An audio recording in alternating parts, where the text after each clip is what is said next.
All right, guys. So I want to dive into a new integration technique. And before we do that, I want to recall chain rule. And hopefully that makes sense because we've been talking about how integrals and derivatives are essentially inverses of one another in a way. So it would make sense to start with a derivative technique. So I want you guys to take the derivative of sine of x squared. So we would do the derivative of the outside, which would be the derivative of sine, times the derivative of the inside. And if you wanted to make that prettier, you could say 2x times cosine of x squared. On the other end of this, I want you to write the integral that when you integrate it, you would get sine of x squared as the antiderivative.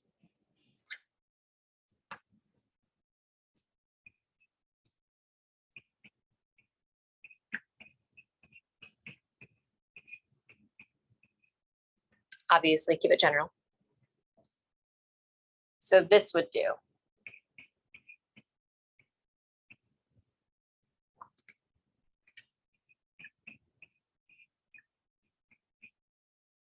And I could always check it by taking the derivative of the antiderivative, and I would get back to the integrand. Now, obviously, we could have any sort of constant being added to the end of this integrand, and that would end up disappearing when we take the derivative of it. But this specifically works as well. Now, if you look at that integrand, that's not necessarily something that we have the skills to integrate. We have a product. We don't have product rule. We have a chain. We don't have chain rule. But you can integrate some of these functions that have products or chains if they fit a certain mold. So you heard me right. We have the possibility to integrate chains and products if they fit a certain mold, if there are certain criteria that are met. So that brings us to U substitution. So I'm going to read what I have written here. U substitution. Integration is generally more difficult than differentiation. There are many techniques and methods we need in our toolkit in order to integrate functions properly or integrate certain functions. The substitution method uses chain rule in reverse to help us integrate functions where there's an inside function whose derivative is within the integrand. Now, I am going to tell you about something that's a little later on in the notes. It's not only helpful for when we have a chain, it's also helpful for when we have a product, which you just saw in example B. But again, it needs to fit a very certain criteria to use substitution for either of those things. So I'm going to write something up, and I think that this will make sense now that you've seen an example. I'm going to write it down first and then explain. So the integral of f of u of x, I told you u substitution, so we're going to call that inside function u, times u prime of x dx equals the antiderivative with that inside function. So capital F of u plus c. Now, if you really don't like seeing the capital F notation, we can use f and f prime instead. So I would just put the regular f where the capital F is and the f prime in the integrand. I would just write down whichever one you feel comfortable with, or if you really want to write both, that's fine. No harm, no foul. The u is still going to stay the same though.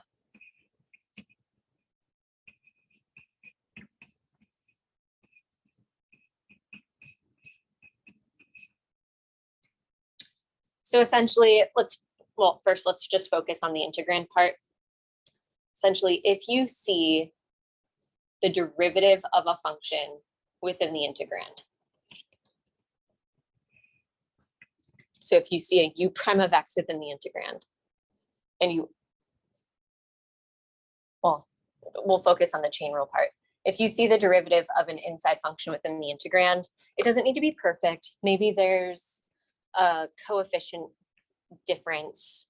We can always deal with coefficients. That's perfectly fine. But if the main part of that inside function, if the main part of its derivative the part that really matters, the parts with the variables, if that is within your integrand as well, typically as a product, we could do U substitution. We could say, hey, let's let that inside function be a U, a single variable, and let's try to get rid of this. That way it's something that we can actually integrate more easily.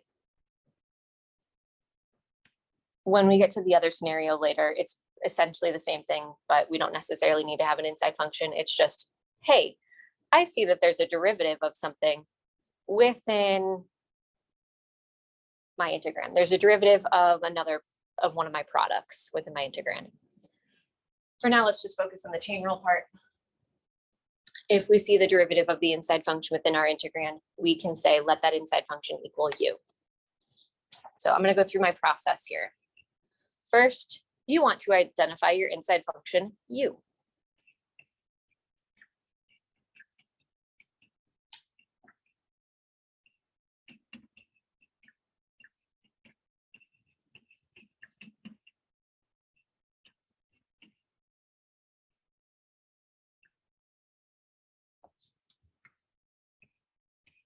Then, off to the side, you want to figure out the derivative of U.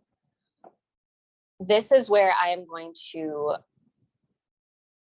require that you use Leibniz notation instead of prime notation, because in our integrand, we have a single differential. We don't have a du over dx in there. We just have the dx.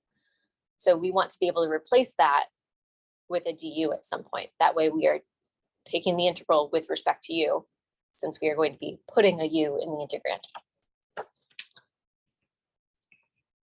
So I'll just get all these steps written down.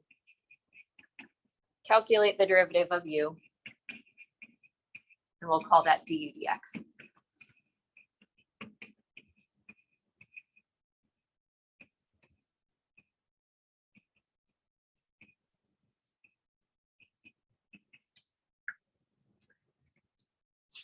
Then, and I'm just putting this as a part of number 2, we want to rearrange the du dx so that we either solve for dx or u prime of x dx.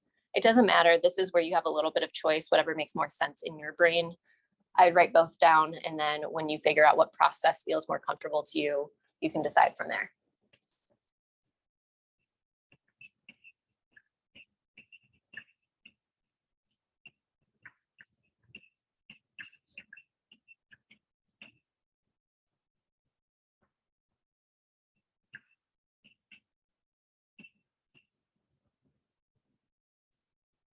I'm going to be honest, I think that it's a lot easier to solve for dx, so I'm actually just going to write that. I'm going to go with the easier technique.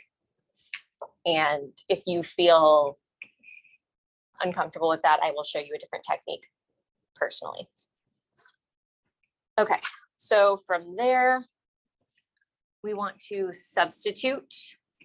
It's called U substitution. We are going to substitute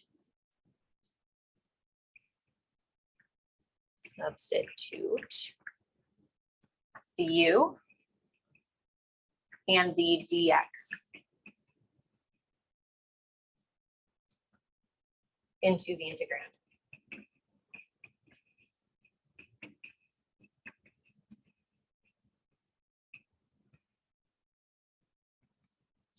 Making sure there are no remaining x's.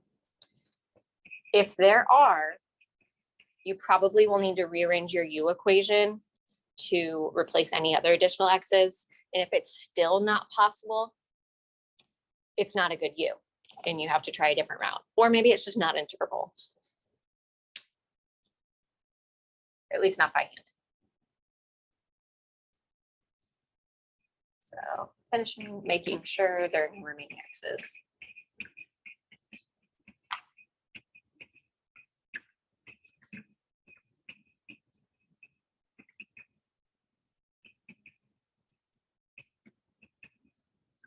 I'm going to write a note, otherwise rearrange the u equation to replace any additional x's.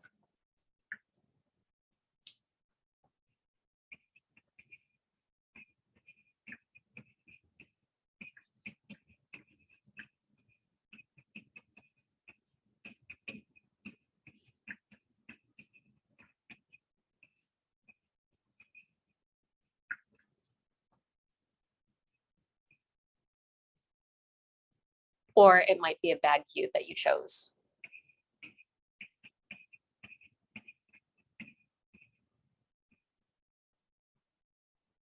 I don't know if that's spelled right, but we're going with it.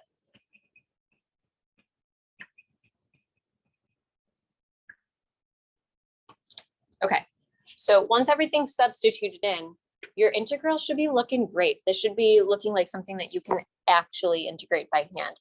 So do it.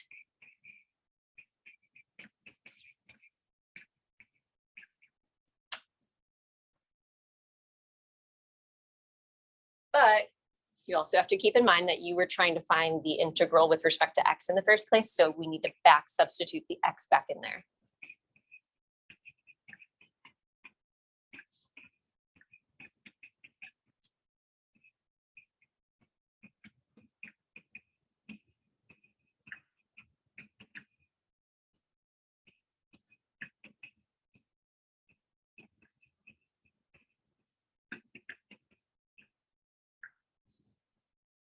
Okay, and this is just your general process for, hold on, I keep spelling substitute wrong. This is just your general process for your definite integrals, doing an, or I'm sorry, for your indefinite integrals where there's no bounds. If there are bounds and you're doing a definite integral, it's not more complicated. You do need to also replace the bounds since those are technically x values and not u values, but we'll see an example at the end to deal with that. So in the meantime, let us go to example 1. I would like you to write down what you think your u is. And if you're confident with what you think it is, try taking the derivative and see if there's a version of that derivative in the integrand. All right, so you should have noticed that there's an inside function of x cubed.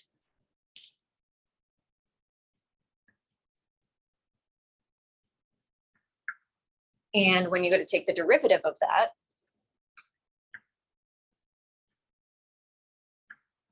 you get 3x squared, which is just straight up in the integrand.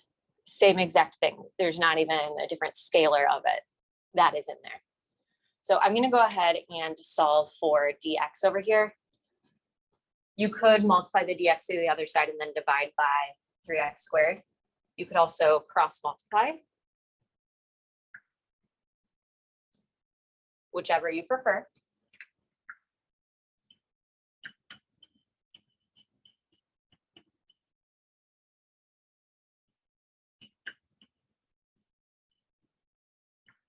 Now I could have just stopped at the previous line and said du equals 3x squared dx, but I'm going to continue just solving for dx because I feel like this is more of a foolproof method for a lot of problems. So I'm just straight up solving for dx. So let's go ahead and evaluate that integral by first doing our u substitution. So we have 3x squared times sine of, I'm going to replace that with my u. And then I'll replace the dx with du over 3x squared. And let's go ahead and cancel the 3x squareds out. I'm going to write this up pretty. So really we have sine of u du. And we know how to integrate that. We know the antiderivative of sine. The antiderivative of sine would be, I can never remember if it's positive or negative cosine. I'll write cosine down and then see. If I take the derivative of cosine, I get negative sine. So this must need to be a negative antiderivative. But if I look back to the original problem, that had an x in it. So I'm going to go ahead and back substitute and replace the u with x cubed.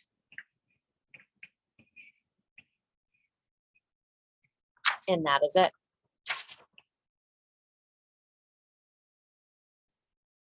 Hopefully that made sense. That was an easier example. If you do have questions, definitely write them down and ask. What I would like you to do now is go to part B, and again, write down what you think the u is. And once you have that written down, write the derivative.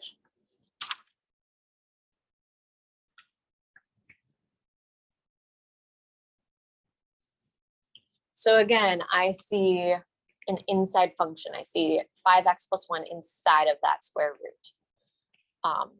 Typically, if you see something that's an inside function, try letting that be your u value first before you let an entire product be a u. So I'm going to start off with my inside function and see if that's something that I can deal with here. You'll notice that this is a more so like trial and error process. You're coming up with a hypothesis, an educated guess as to what you think the u is, trying it out.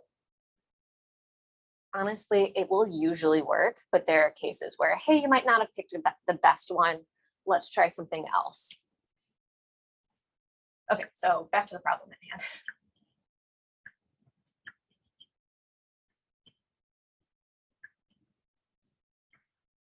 All right, I'm going to solve for x, or I'm sorry, dx.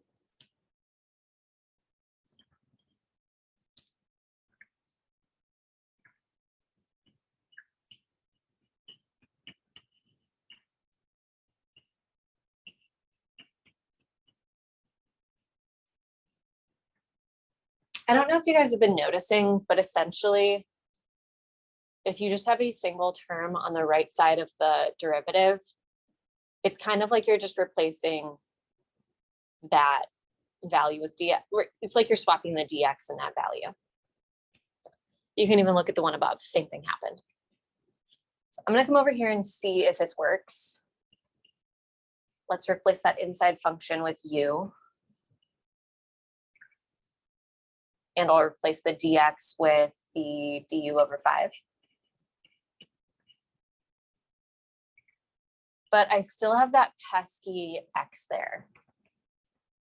So remember, part of the process is replacing all of the x's. I can't take the derivative with respect to u if there's still an x in there. But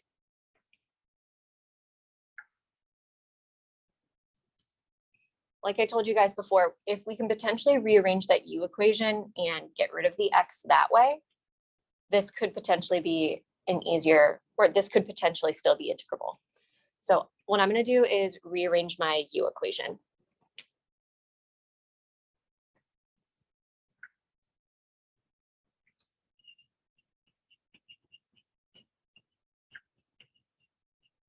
I could do it above. It's just, it's already cluttered there, and I would like to have a little bit clarity. So let's see.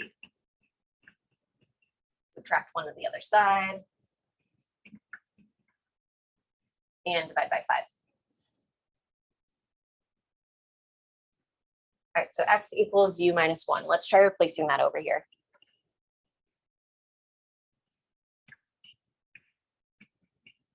And we don't really like taking the integral with square roots in there, so I'm going to rewrite that as u to the 1/2.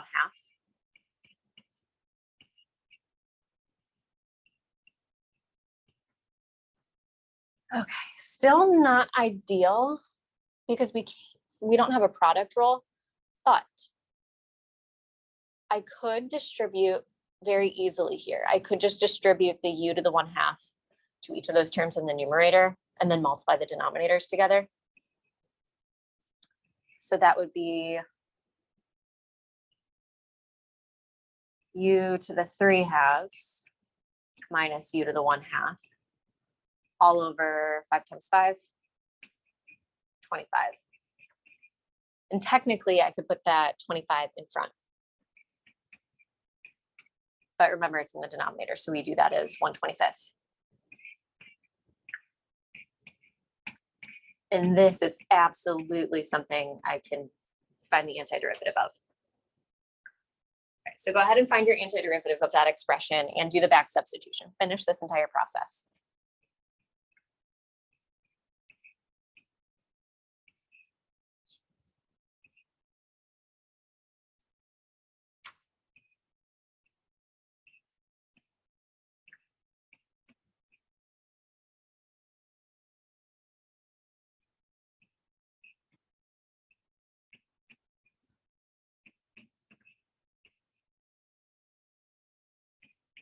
I'm going to back substitute. And I'm also going to distribute, I'll do that after I have enough space. You can do it at the same time.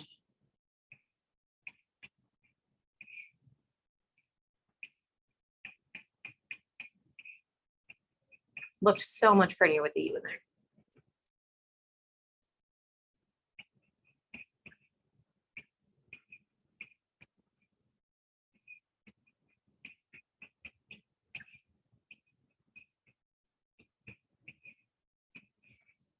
All right, let's go ahead and distribute. So when I distribute the 1/25th, that becomes 2 over, is that 125? Yeah.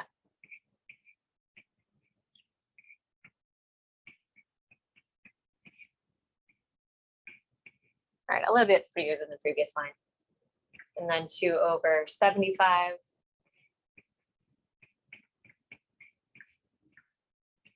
And then I'm not going to write 1/25th C. C is just a general constant. Multiplying it by any number doesn't make it any different than just some random constant. So I'm still going to write plus C.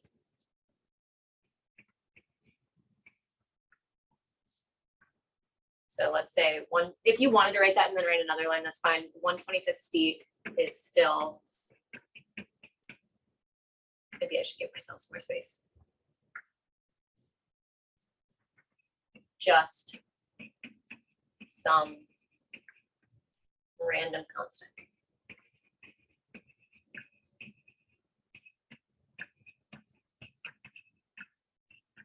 Just write a C.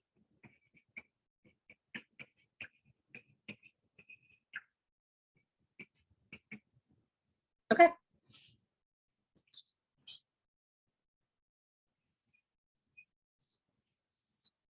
Again, if you have questions, definitely ask, write them down. Let's move on to a definite integral, where we have some bounds this time. Oh, no, I have my paper stapled wrong. Okay, now let's go. Still indefinite integrals, no bounds, but I want to talk about the other scenario where U substitution can be used. So when there's no inside function, when there's not a chain, you could still sometimes use U substitution. So let me just read exactly what I have here. There are some functions where there isn't an inside function, but U substitution may, I say may very strongly here, it may be applicable anyway. Namely, if there's a part of the function where its derivative is also part of the function, we may be able to still use U substitution. You guys remember this? Although part of the function that had its derivative in there was the inside function, you could still have a product where one of the products is the derivative of the other product. Or if you have a quotient, that one part of the quotient might be the derivative of the other part of the quotient. So that is the other scenario. So I bet you might be able to think about what we're going to do in example 2. I was just talking about products and quotients. What do you think? And it's a trig function. Let's rewrite this in terms of sine and cosine. The tangent is sine over cosine. And the funny part about this is that they're both each other's derivatives. So what I'm going to do is try both scenarios. Let's let U equal sine. Let's let U equal cosine and see which one actually makes more sense in the scenario. Because it's not going to work both ways. You do need to have a specific U. So let's try this out.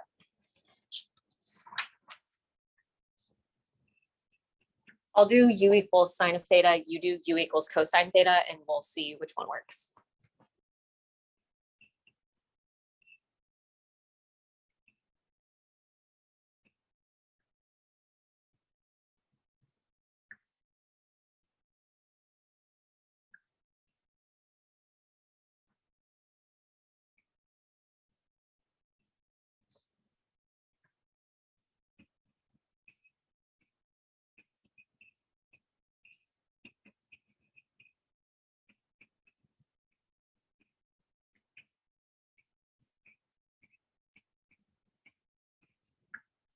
I'm going to go over here and replace it and see if this works out. If it doesn't, we'll do the other one.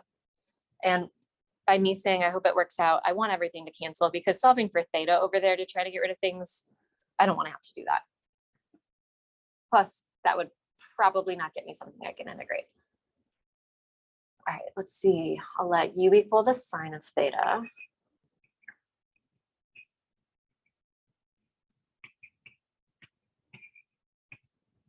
And then d theta can be du over cosine. Okay, so that does not work out because I would end up getting cosine squared in my denominator. So what you did on your paper probably will work out. So I'm going to clear off my page, and then in just a moment, the other work should pop up, the work that you have on your paper. So in 3, 2, 1. Okay, so just remember that the derivative of cosine is also negative sine. So there should be a negative throughout over there, but I'm going to come back over here and I will replace the cosine with the u, and I'll replace d theta with du over negative sine theta. And see what I mean? This time the theta portions of this cancel out.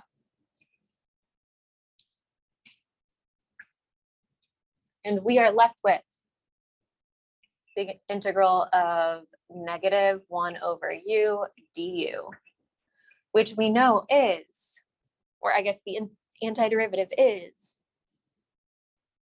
negative ln absolute value u plus c. Go ahead and back substitute.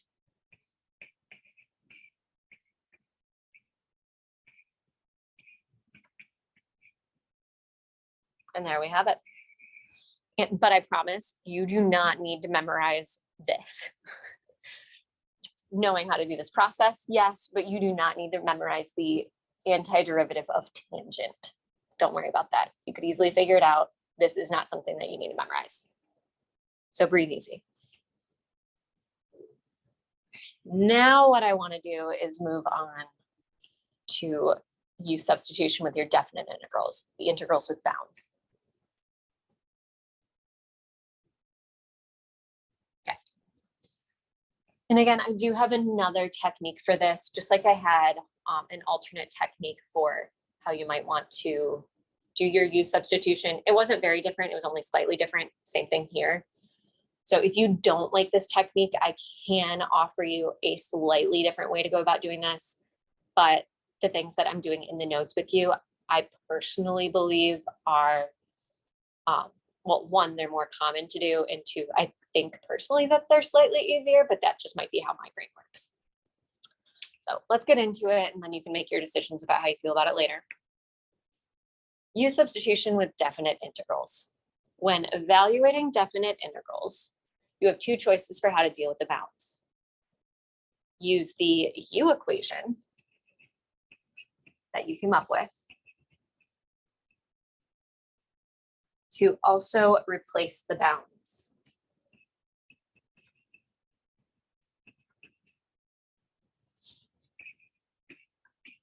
Which also means you don't have to do any back substituting later.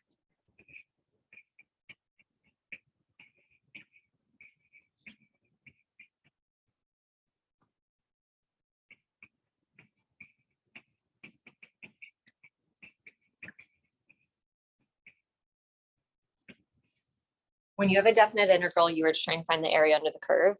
And when we turn that into u, so long as everything is in terms of u, it is still an equivalent expression. It's just that the antiderivative with an indefinite integral, yeah, we want to see the same variable in there at the end. But when you're just finding the area, so long as everything's consistent, if you're using u's with u's, it'll be the same thing as if you had x bounds on an x function. Everything is still equivalent. All right, so let's first write our integral here. I want you to write it first and then unpause the video to look at mine.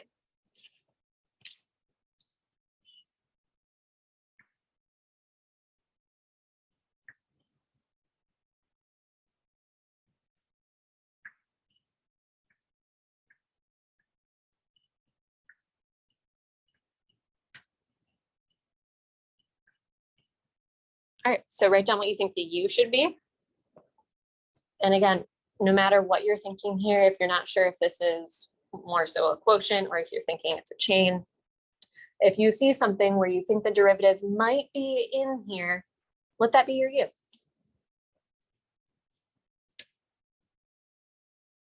So I'm going to do my replacement here. I'm going to do what I think the u is. You try yours out as well.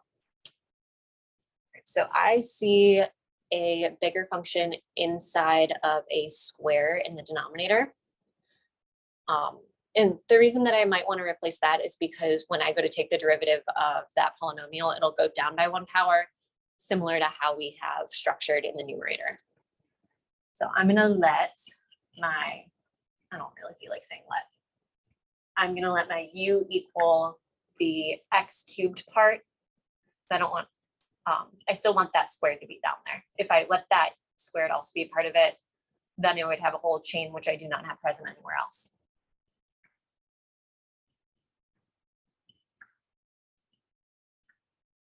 All right, and then let's do du dx.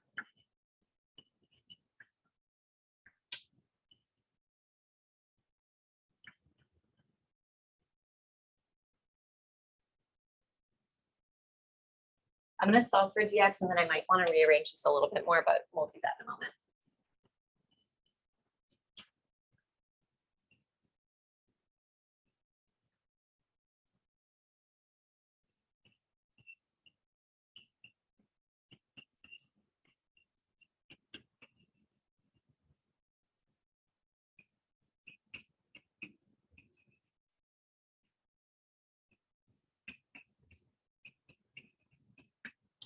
And I don't know if you guys are noticing, but that does look very similar to our numerator function, except it's scaled by a factor of 3. So I'm going to factor a 3 out of that.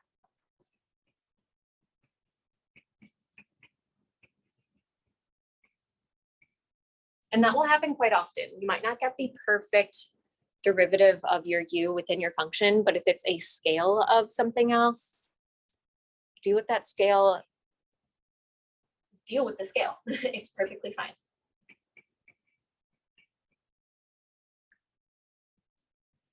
Don't just give up on that u.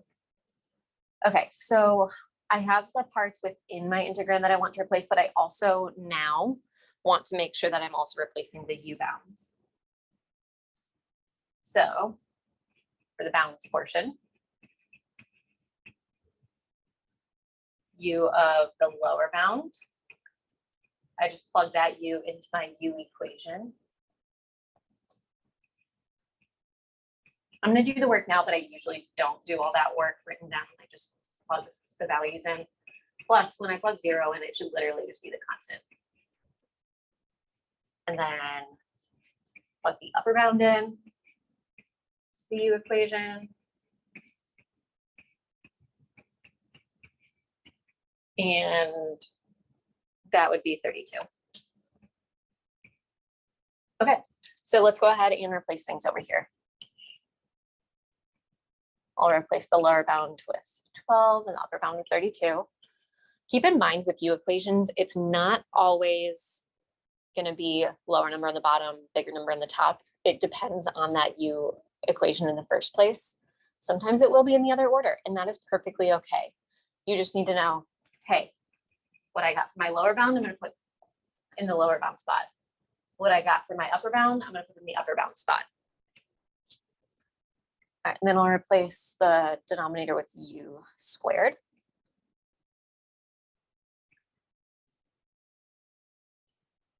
And then the dx, I'll replace that with du over 3 times x squared plus 2x. And then I'll put the rest of the function in. All right, let's simplify and pretty this up a little bit.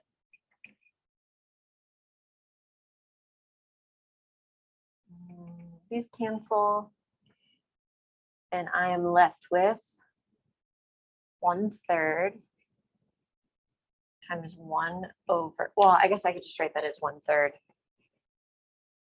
over u squared. Or 1/3 u squared in the denominator times u. But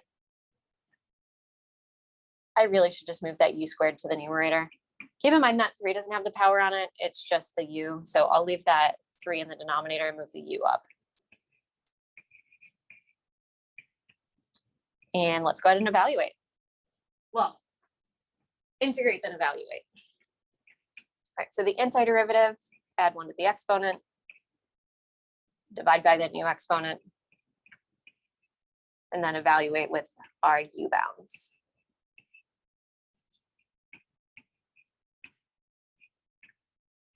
Antiderivative of the upper bound minus the antiderivative of the lower bound.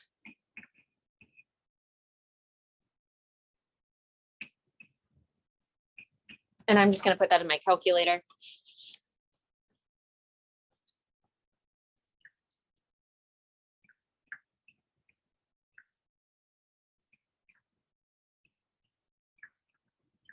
Minus negative, I'll just put plus 1/3.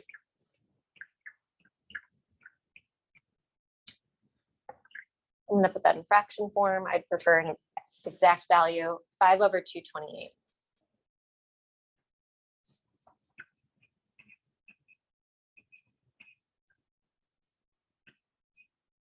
And since we haven't done it yet, I am actually going to check that that's the answer that we should get from our original integrand. So that was from 0 to 2. If you were using an old school calculator, make sure the entire numerator is in parentheses. And then since the denominator already has parentheses around it, you don't have to worry about that part. Oops.